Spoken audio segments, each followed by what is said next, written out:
Ranelle Wallace thought she had everything. A wonderful husband, a great home. Things were so good that many times she and her husband Terry would fly together in their private plane. On the night before one of their plane trips, she had a dream. In her dream, the plane, piloted by her husband, crashed. She decided to take the flight anyway.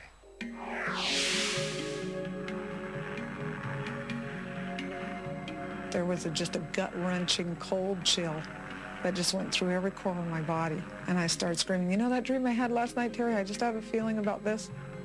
What would you do if you had a dream that told you you were in danger, and a strange little voice told you you could avoid it if you listened?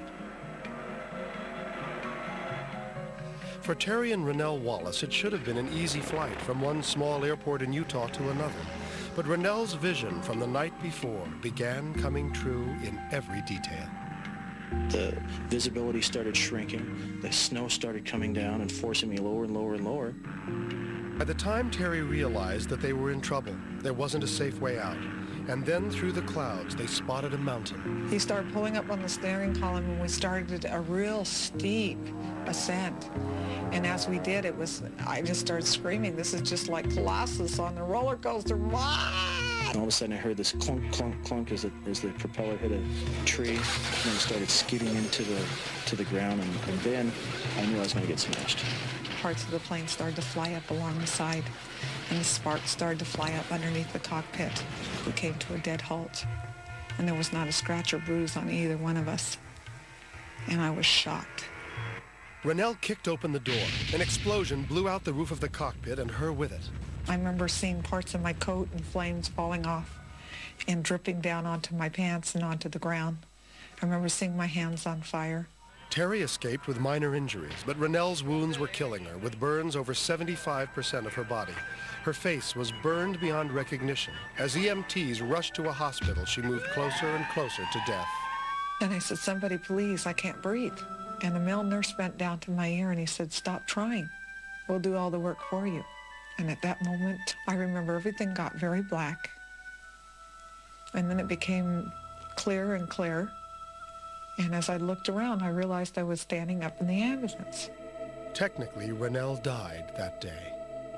Most people do not know that they're dead. Their consciousness is fully conscious of what's going on, and yet there they are, the shell of who they thought they were, lying there being pronounced dead. Ranelle was having a near-death experience. And then in the distance, I saw a woman coming toward me dressed in white. And she moved very quickly and stood in front of me. And when she stopped, she smiled, and she called me out by name. And my first thought was, "Do you know me?" And she answered back, "Ranelle, it's Grandma." Ranelle recognized the woman as her late grandmother at about age 25, and she had a message. She told her to conquer fear and return to life in the physical world. And that I would need to build the strength to stay strong, to overcome the ordeals ahead of me. And that I needed to come to learn and appreciate the great love and power within me. Then her grandmother showed Ranelle her physical body. And I was in there by myself, and the room was very dark, and it was very cold. My first thought was, that's not me, because it was so ugly. Ranelle looked at her tortured body and told her grandmother there was no way she could return. And she said, "Look." And in the path, I saw a young man coming, and he says, "Mom, what are you doing here?" Ranelle saw that this was her son, a son yet unborn. His name was Nathaniel. And I went and put my arms around him, and I said, "Nathaniel." He says, "Mom, you have to go back." He says, "I need you, Mom." He says, "There's so much I have to do, and I can't do it without you." Finally, Ranelle decided to return. She regained consciousness in a Salt Lake City burn center and was released 6 weeks later. But her biggest task was to come. Ranelle arrived home physically intact, but far from being healed. She wore a tight mask to keep scar tissue from spreading on her face. Fire was her worst nightmare. It literally terrorized me. Every time I turned the stove on, I would jump a mile high.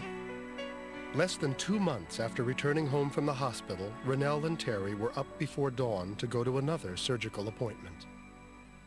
And I saw these flames coming out of the neighbor's house. And that's when I heard a voice.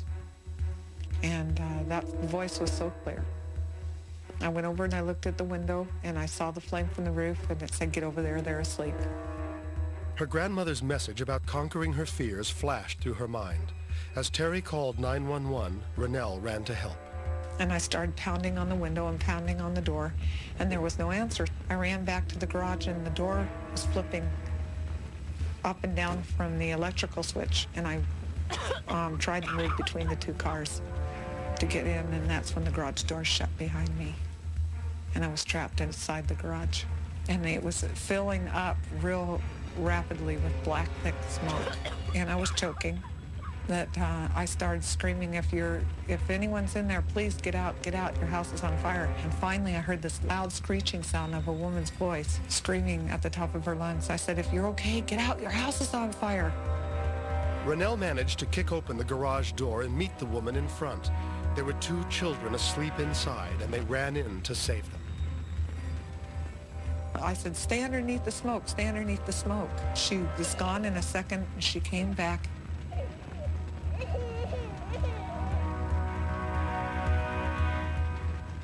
The house was a total loss, but everyone survived. Thank you. And she started to say, "Thank you, thank you." And I started screaming, "Thank you, thank you." This is, "Why are you thanking me?" And I said, "You'll never understand. You'll never understand." Ranelle's courage won national attention and presidential recognition. And here I was faced with something that I thought would paralyze the rest of my life, but it was the greatest blessing of my life because it has helped me to conquer the greatest fears that I have. Ranelle's greatest blessing was still to come. Although doctors told her it would not be possible, 8 years after the plane crash, Ranelle gave birth to a son. She believes it is the boy she met in her near-death experience. She named him Nathaniel. Oh, my big guy. Okay, I love you. Every once in a while I'll go, "Nathaniel." I'll just think, will he respond? Will he look at me in that same look that I saw on the other side? And doggone it, if once in a while he doesn't turn around and I see that little bit of a spark in his eye. And I'll go, "Nathaniel, it's you." And he'll come in and put his arms around me and say, "Get me." And it's him. Above all, Ranelle has learned to listen to that gentle voice, her miracle. It helped me to learn to be more confident of listening to the burning within, to listen to the heart. If it hadn't been for that voice, I would have never gone into that fire. After writing a book and lecturing on the subject of fear, Ranelle decided to confront the biggest fear she has left, flying. She recently joined Terry for their first flight together since the crash. I'm more focused on, really, there's no fear that I can't conquer. I've gotten to the point that, everything is possible. You just have to believe. Everything is possible. Everything.